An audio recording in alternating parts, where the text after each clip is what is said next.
everyone. I am so excited to share this EDUCAUSE Shop Talk episode with you.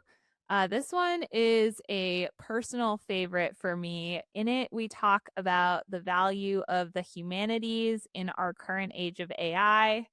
As an English literature student, I really appreciated this conversation for a lot of reasons.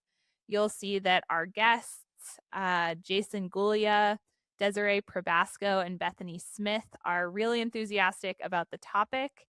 And in it, we talk about how humanities skills translate and help communication across domains, including from non technical to technical audiences, why the humanities are really important for developing these crucial skills to support our work as humans, like critical thinking and curiosity and imagination, and why in this time things like process oriented learning and understanding ethical judgments are really important. This conversation kind of evolved into a larger discussion about the role of higher ed in this time, and then how we can communicate that role for higher education to prospective students, current students, and across our institutions. So I hope you enjoy it.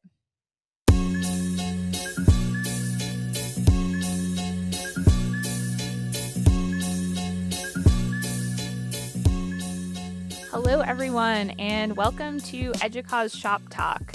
I'm Sophie White, a content marketing and program manager at EDUCAUSE, and one of your hosts for today's discussion. Hi, everyone. I'm Jenay Robert. I'm a senior researcher at EDUCAUSE, and I'll be your co-host today. Great.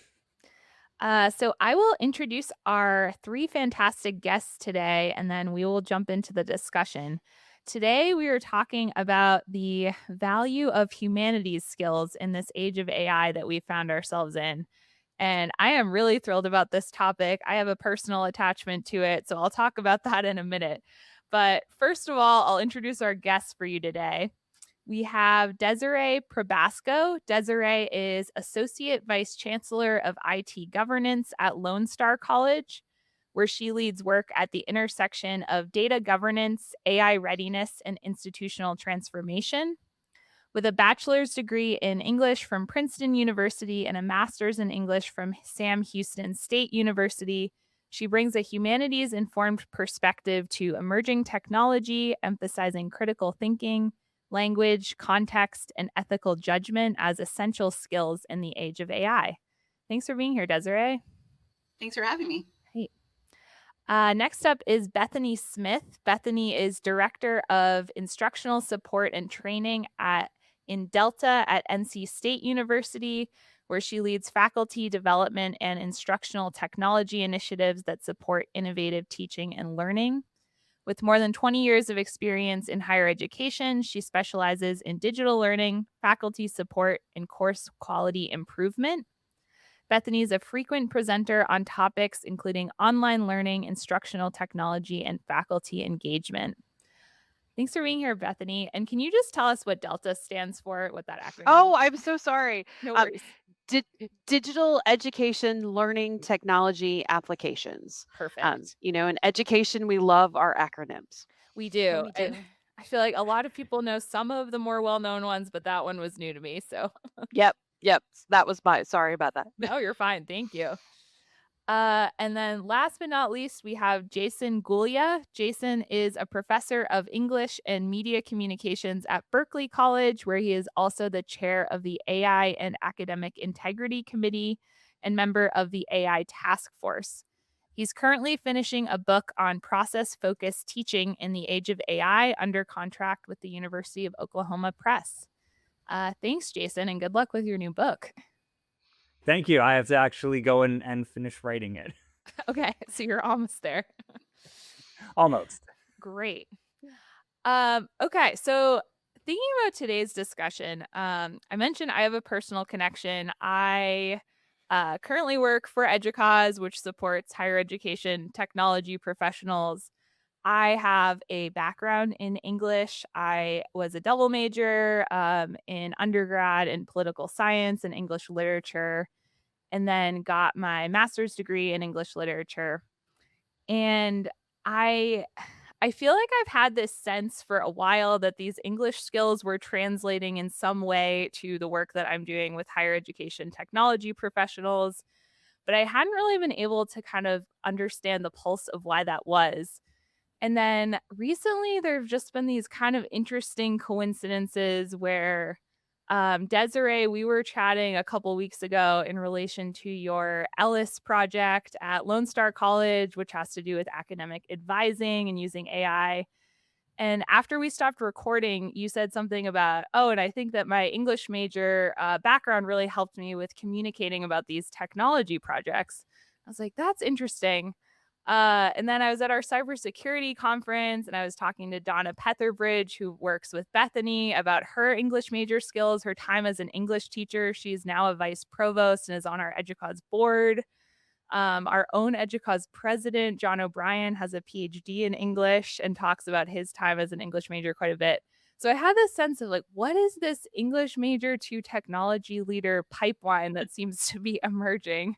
And why are these skills so valuable, even in a time that we're seeing liberal arts funding decreasing? We're seeing humanities programs shuttering and losing funding. And at the same time, I'm hearing about this value of these skills that we have. So that's why we're here today, to talk about like, what is this thing going on? Why are these skills so important as we look at how AI is really taking over in the world? And what can practitioners learn, but also students who are thinking about, learning about the humanities take out of this moment that we find ourselves in? So, big question, but want to dive in there. I'm curious if anyone wants to just kick it off with talking about maybe your experience. Desiree, you were nodding as I was telling my story. So I'm curious if maybe you can expand a bit on like why you think your leadership in technology is really informed by your English background. Yeah, I'd love to. In fact, your political science and English double major is like my dream. That's what I wanted to do. That's But great. there's only so much time in the whole world that you can do. Yeah, I'm an accidental techie. So this has sort of been like my lived experience for a long time, and I love talking about it. And I am an alumni interviewer for my college, and I talk to a lot of kids, like they're going into engineering or computer science or even medical fields, and I'm like, read your books, like make sure you're taking your English classes seriously, because those are just sort of like they are sleeper skills. They are absolutely sleeper skills. And so, yeah, I'm an accidental IT nerd. I was an English major. I started out at Lone Star as a grant writer, and it sort of, touches a lot of data and analytics. And so I moved into our analytics and institutional research, so data analysis department, very accidentally. I was actually invited, and I said, I don't know how to do a pivot table. Never done a pivot table. And my then AVC was like, no worries, like I can teach you everything that you need to know. And so there's like an interesting niche, right, where especially in higher ed academics, where a lot of the times IDT departments and academic departments or even operational departments lack that sort of translator bridge. And so tech people have a really hard time describing what it is they do to the users, and users have a really hard time describing what it is they need to tech people. And so, just because we're so far afield kind of in the academic industry. And so my particular niche at Lone Star was being able to sort of code switch between the two and explicate what was needed on one side and bring it over to the other side. And as it's evolved over time, I had a really interesting experience learning to write SQL code, in which it just sort of, at some point it clicked, because like, oh, it's a grammar. As long as the commas are in the right place, it's going to get, I pick my 4 main characters, my field, and I say where they're going to go and what they're going to pull from, and then what they're going to do after that. And then I check my results. And, it was a fun little game to play, like as an English major, just laughing the whole time, thinking if I told my younger self this is what I was going to be doing for a living, like never would have thought. But, it was an interesting niche to fill that I see being filled more readily as we sort of understand how to communicate technology and innovation with our academic partners in higher ed, especially with all these emerging technologies and things that appear very abstract. The benefit of having a communications person or a humanities person or someone who sort of understands those abstract concepts and how to make them concrete in speech helps sort of realize the invisible impact of tech, right? Because a lot of the things that we do in IT are invisible. They are upgrades. They're in the cloud. They're not tactile at all. And so, that there's a tactile benefit for like having a report printed out from your reporting software, but without sort of context and things attached to that, then it's not really usable. Like there aren't usable metrics there. And so, I've been an advocate for that for my whole 20 years that I've worked at Lone Star is, that it's great to have technical skills, but you also need to be able to communicate what it is that you're doing. And so it was really interesting. So I worked in IR for about 12 years, and then I moved into administration and now doing IT governance. And in IT governance, it is the framework, right? Governance is about understanding how, and especially data governance is about how data are an asset and then how those data translate to like real world impacts. And so it's that translation opportunity that is really where the humanities and your English background come in, because literally there's nothing more abstract than trying to tell a professor why the portrait of an artist as a young man reads the same way as a Jackson Pollock painting, which reads the same way as a 600-page avant-garde poem by Kenneth Goldsmith. Like, if you can write that down in a 90-page paper, you can literally articulate any idea that you ever want to have ever. And so I really feel like there are some like hidden skills there that we are taught as, being passionate about English and literature and looking at those things, because we are required to sort of quantify those abstract ideas. And I love that you came in strong with that humanities nerd joke. Like, thank you for that. That gets us off on the right on the right Talk start. about Jackson Pollock and James Yeah. Joyce. That's and my real tech nerd friends here at my institution love it when I interject James Joyce into our conversation. It's their favorite thing. Jason and Bethany, I mean, where are you sitting with it? I'm sure you have a million thoughts swirling in your head. So where do we go with this? I do have a very similar experience when it comes to the position of liberal arts. We have this field that is both, we're talking about it as essential, right? Even the AI company CEOs are talking about the liberal arts as an essential skill. So we have that, but it's also fundamentally being discounted, right? People are saying, well, liberal arts we can't slot it into a field. And one of the reasons I think this happens is, at least for me, at its core, the liberal arts as a discipline is pretty countercultural, right? The whole thing, the whole project is slowing down. It's hitting pause, right? And saying, I'm going to just hover over this thing.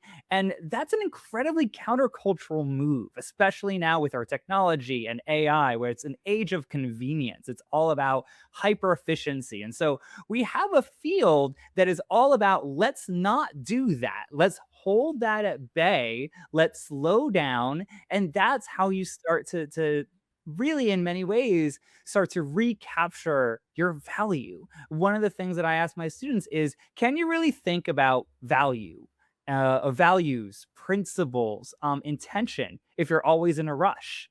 Like, you really can't, right? And that in many ways, that kind of captures the dynamic, I think, at the heart of what liberal arts has to offer right now, because I think that we have, this field where we're discounted because we're not moving as quickly as we can, but at the same time, that's what we have to offer, right? It's incredibly helpful if you get used to doing that, figuring out when to hit pause and say, I'm going to use the next hour and try to figure out blank, whatever it is, even if it's just identifying the values you have. That's incredibly helpful, because once you have that down as a foundational skill, well, then you can figure out how it slots into an age of hyper efficiency and everything else. But I think that's how I sort of understand the place of liberal arts. And that's why I think we're both discounted, but also essential. Hmm. Yeah, and I guess to kind of go on that, so much of what I run into at a very engineering heavy institution is so much about job prospects, right? And it's students coming in and what are the jobs that I'm gonna get when I get out, and why do I have to take this liberal arts course, right? Like, what's the purpose of this, and how does that make me better, more competitive on the job market. And I think for me, a lot of times it's like, well, what's the purpose of education, of higher education, right? Like why are what this well-roundedness that we talk about, how do we get that through a liberal arts education? And maybe it's not majoring so much in English, but it's making sure that all of our programs, we're not 2-year tech programs where we're only focusing on skills. We're actually really trying to focus on a well-rounded student,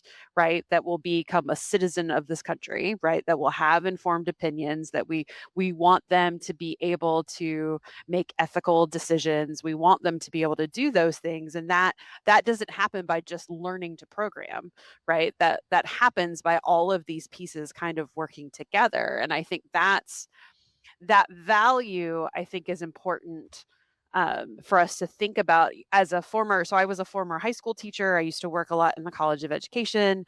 And we would talk about that a lot. Like, what is the purpose of education, of our students having this education? And for so many students, it's the next step. Like, it's to get into college, then it's to get a job. And it's like, well, what if it's more than that, right? Like what if it's more about creating great people, right? That are becoming voters, that are able to do some of these things and make these decisions. And I want these people to be empathetic, and I want these people to be able to have those critical thinking skills and to understand some of these ethical dilemmas. And that's where I think the liberal arts shine.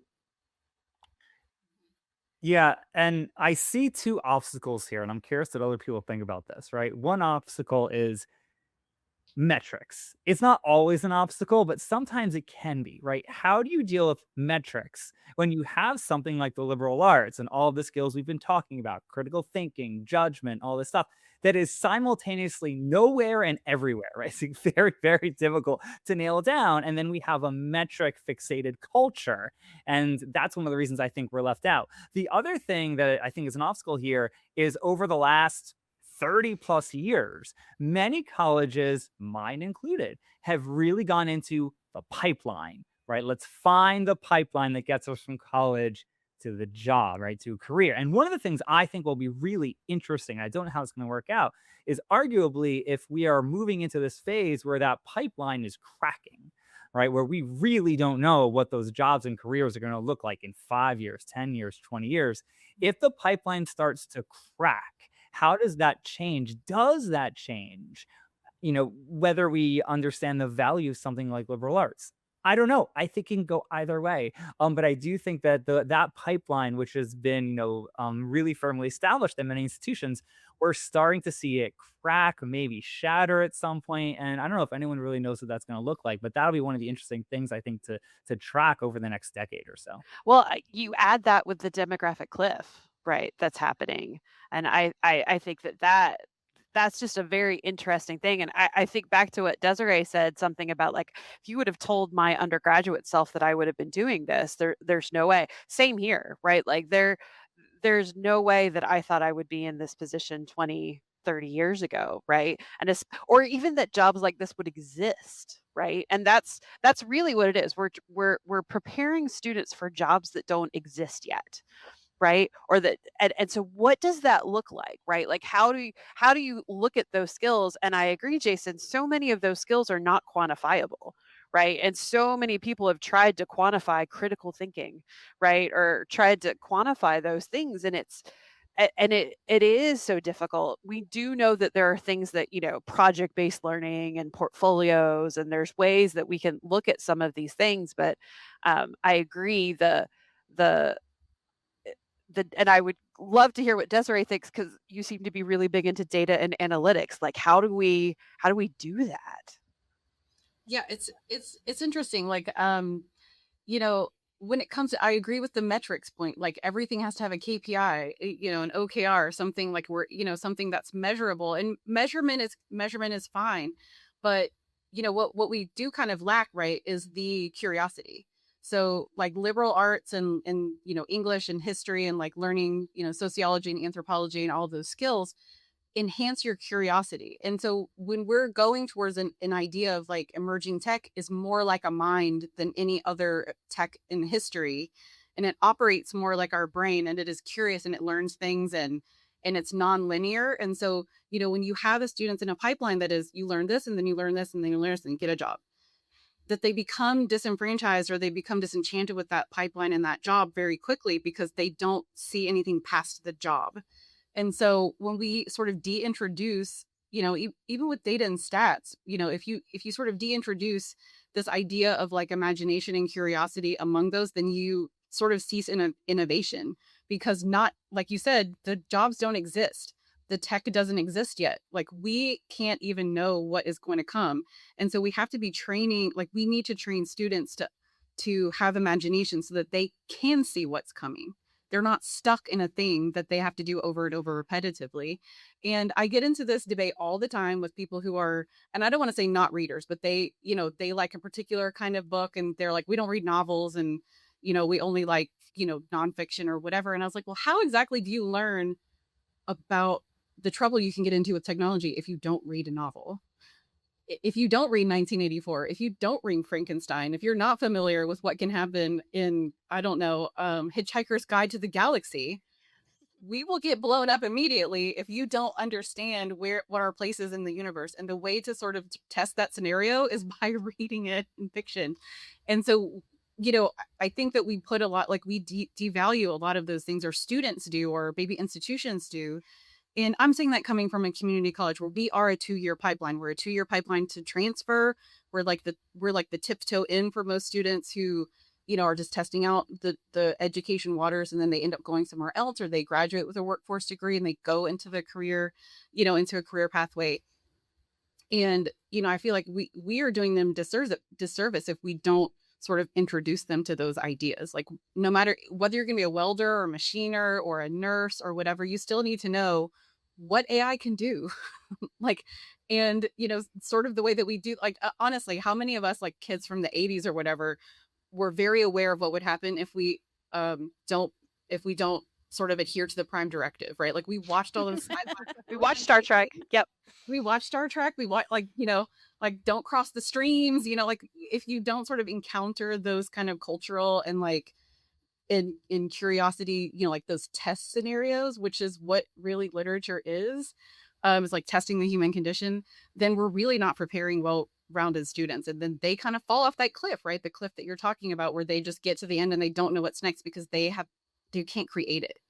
And so, what we don't want to do is have AI create it for them. We want them to understand that AI is a tool, a very sophisticated tool, but a tool nonetheless. And like all of the things that emerge or around them have taught that tool how to be. It didn't come into existence without writers and authors and poets and artists and journalists and anthropologists and sociologists and all of those things. Like, it doesn't exist if there's only math. Yeah, for sure.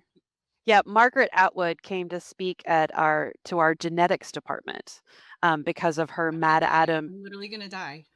Yeah. So jealous. Oh. So cool.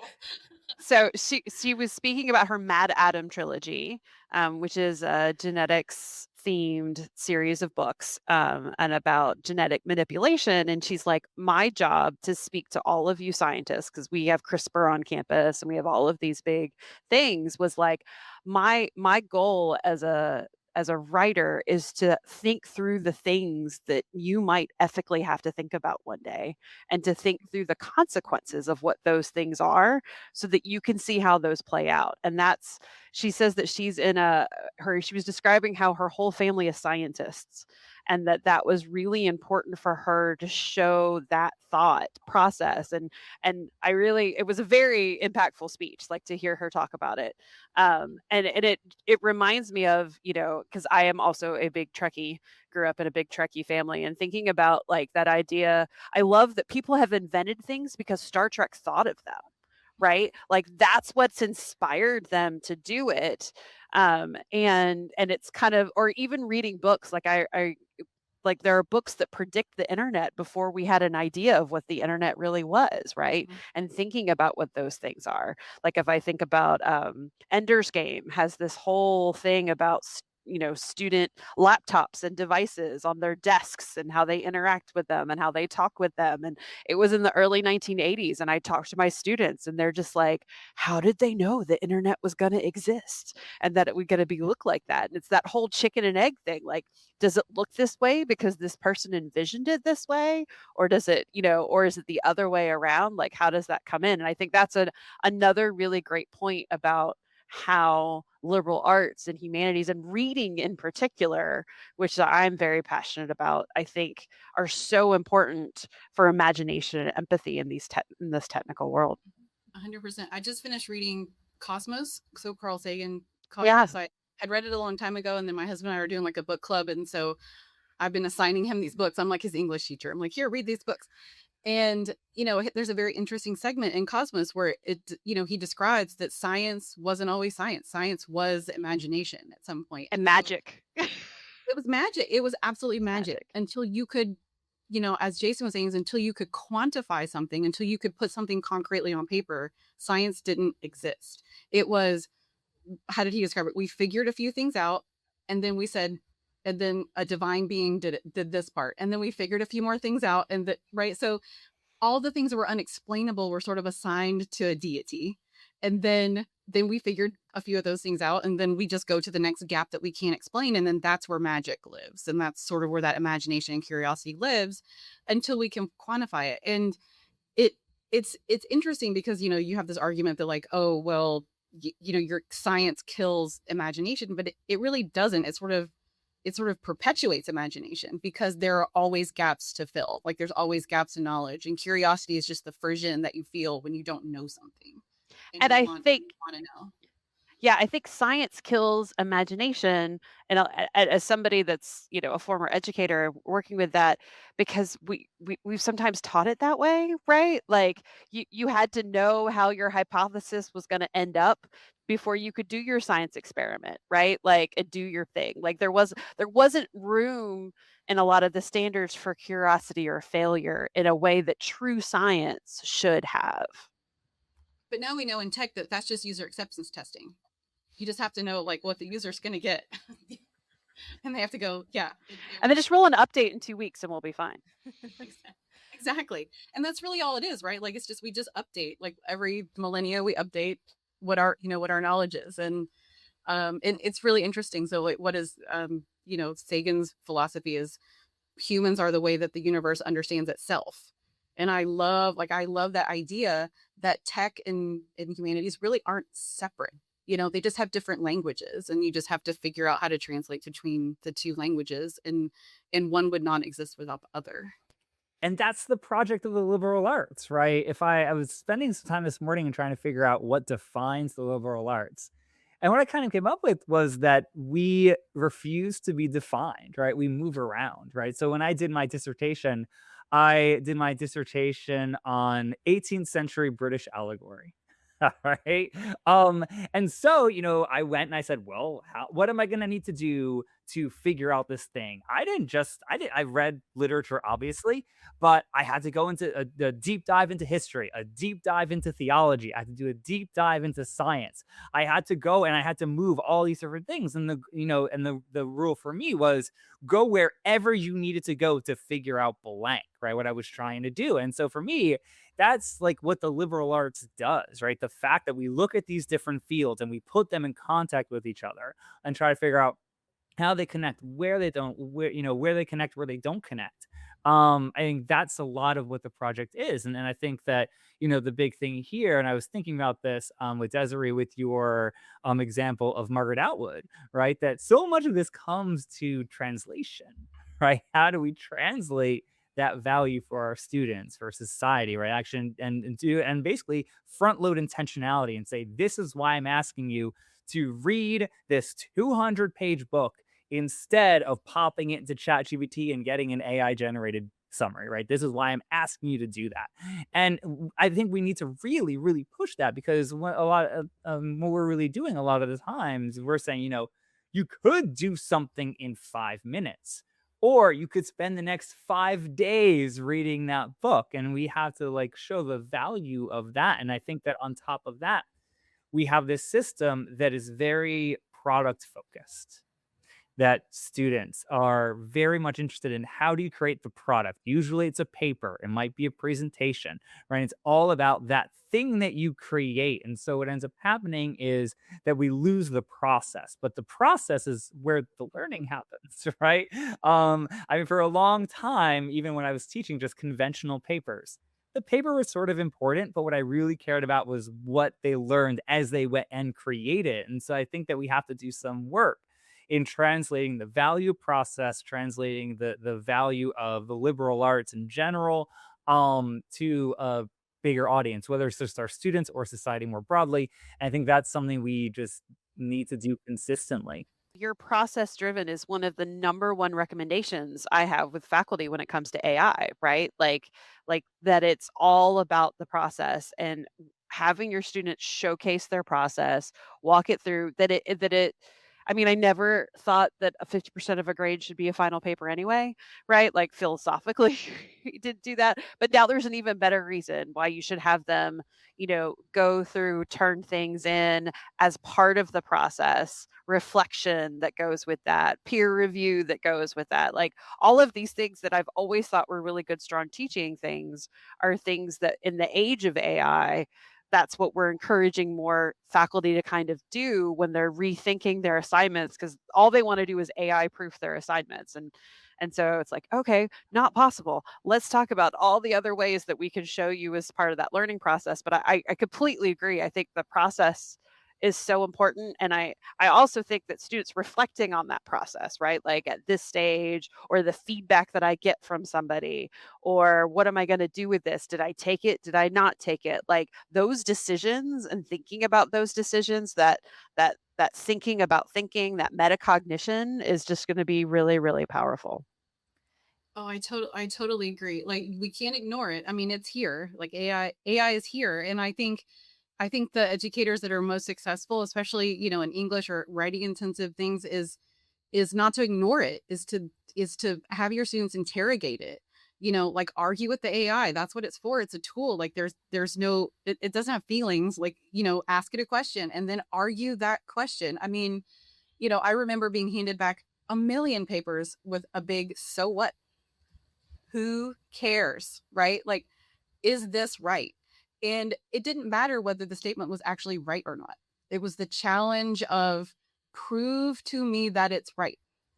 And so, the fact is that we can use AI like as students. I have teenage kids. I have a daughter that just graduated from college, and we try to find creative ways that were inside of her parameters to like use the AI as a tool. Okay, well, have the AI grade your paper, argue back with it, like argue back, well, I made my point, here is the resource, here is the source, here is my thoughts, and your thoughts do not the AI's thoughts do not have to trump your thoughts. And I think that Yeah. in this modern age that we have to sort of help students understand that their brain, like re-understand, right, that the brain is trained by challenge, and the AI removes a lot of the challenge, right? So you have to reintroduce the challenge. Like it's one thing to use a tool, but in order to get really good at the tool, like kicking soccer goals or hitting a baseball or riding a horse or doing cartwheels or whatever, is you have to practice it. You have to actually analog do the motions over and over and over again. And I think that we kind of go away from, because we're used to this pipeline and because we're used to sort of fast tracking, and students want things fast tracked, or the institution wants things fast tracked, that we forget. Like we sort of, what Jason was talking about, we sort of forget that it is the repetition, it's the analog, it's the tactile, it's doing that thing over and over again.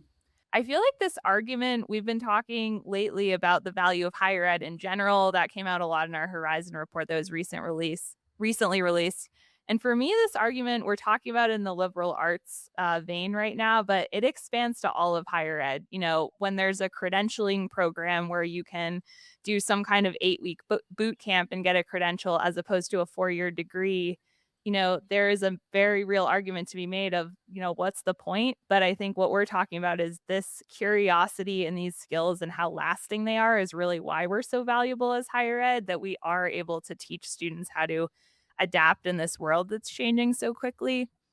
So I'm curious, Jason, I'll direct this one to you, but I'm trying to think about how we communicate this to students and Like, I'm thinking back to my own time as an undergraduate. I can remember a specific argument I had with a friend who was a physics major, and he went on to get a physics PhD at MIT. He is a very smart guy in the STEM field. And I remember him saying, like, "Why are you an English major? What are you learning from this?" And I don't think I could articulate it that well, but I knew intrinsically that what I was learning was helpful, but I could not communicate that. And I'm also thinking about from a privileged perspective, if you have a family who is spending so much money on college, we know there's a huge price tag on higher education in the US. There are funding challenges everywhere. What do we say to this student and their family who says, well, what kind of job can you get afterward? What is my return on investment of this degree, when we know there is one there, but we can't articulate it well? Like, how are you talking to your students about this now? Yeah, and I don't know if I have a firm answer. I'm Mhm. experimenting with it. I'm trying to figure out with my students how we can bring that to the forefront. One of the things that I often do with my students is I call things out. I bring things into the class and we work through them together. So in my literature class, one of the things I did last week was I showed students an email that so Kara AI is an AI program that was created by an undergraduate student at Notre Dame. And they sent out an email to 10,000 Notre Dame students that basically said, college is not for learning. That is not why we're here. The classes don't matter. What matters is the degree and the network. That is it. And so it's sent out to 10,000 or so Notre Dame students. It got 1,000 signups very, very quickly. And so I printed it out and I brought it to my students and I said, let's talk about this. And what I tried to do is I tried to work them through exactly that sort of self-explication. Why are you here? What are you getting out of it? Because I think one of the best things we can do is to, and it doesn't have to be with that as an example, but find some way to get students to just try to articulate it. I think one of the reasons it's so hard to talk about it is that we're asked in that high pressure moment, right? Someone Right. says, You're well, arguing. I'm going to graduate and go into, $150,000 job. What are you going to have to show for it? And that's the first place where we're asked to grapple with that. And that's really hard. So I think part of it is, constantly giving students a chance to articulate it, try again, give it another go, and doing it pretty consistently, because I think that's going to how, students start to see the value, and also how I get a sense of how I can help them see that value. So that's kind of where I am in terms of, bringing things out to light like that, really using them to spark those conversations. I think a lot of it is just learning again and, trying again and again and again to articulate. And I think that's going to be how we kind of move in that direction together. And I kind of think it's important for every faculty member and every instructor to be very transparent about what they're doing in their class, right? And showing, you know, objectives mean something, right? Like I know like we feel sometimes that they don't, but showing students like the number of students that we talk to about AI, because I'm really passionate about discussion forums and online courses, and they were like, oh, I never use AI in my class, but of course I use it for discussion forums because those don't count, right? Because they're talking about like the papers. I'm really good. I get that, but discussion forums are just busy work, right? They're just like the thing that we have to do that nobody likes to do. And I'm like, no, right? Like I think that there's having faculty, using frameworks that say, hey, this week we're doing this, this, and this is why, right? Like I want you to read this article because it connects to this. I want you to do this activity because it connects to this, right? Showcasing that it's not like I'm trying to fill up the 9 hours to meet the requirement for this 3 hour course. It's really about these activities are learning activities that will help you to be able to do this objective, to be able to meet the course objectives, to be able to meet this, final thing that I want you to be able to do. Because I think so many students come to us full of busy work that they've had to do in their lives because there's been so much a focus on seat time, and now all of a sudden they're required to do so much work outside of a classroom in a way that they haven't really thought about being really productive before. And even just like what we are talking about with like, why am I having you read a science fiction book in a technology class, right? Like talking about those things, I think we don't translate that well to our students. And I think too, we can shift that approach depending on the context, right? Early on, we might say, here's the why, here's the why, here's the why, and model it for them, right? Give them that as a scaffolding, and then gradually give them more and more agency over that. Here's something, you tell me why. Why do you think we are doing that? Right. And you can even do it, go so far as doing a role playing scenario, right? Saying we are teaching, we're reading blank. Imagine you want to go into coding and you want to create a video game. How will that apply? Right. So, sort of like modeling how to do that sort of work, which for me, I was never taught how to do that. And so I'm a big believer in gradual release when we give students these scaffolds and we gradually give them more and more ability to, they can find the why, because that's part of it, right? That's part of why, why I think so many of us love teaching, right? We have a why in the background, whether we're articulating it or not.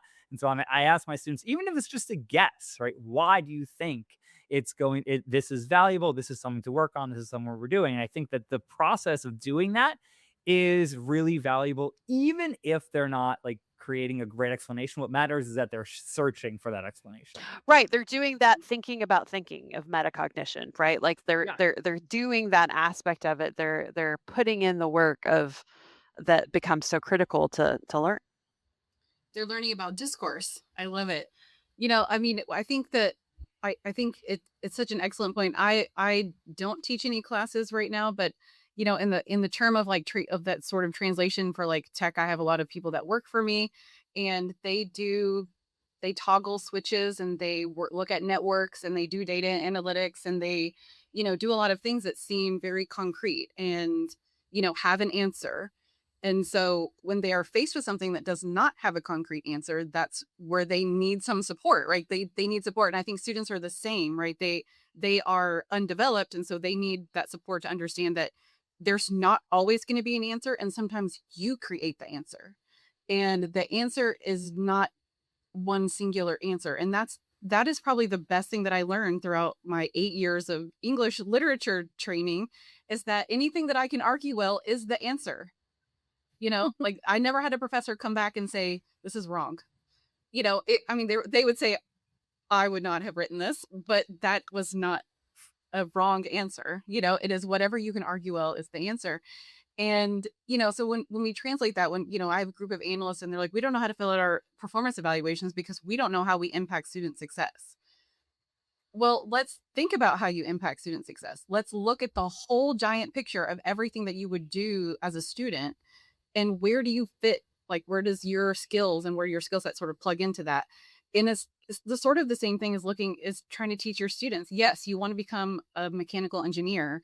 Well, how does that better the world? Or how does that, how do you translate those things? Or how do you become curious or become imaginative or be innovative in that field when there's not a set answer? How do you go outside of those set answers? And, the training that we give them so specific to be able to do that thing very well, that we sometimes forget to build in well, how do you make that thing better?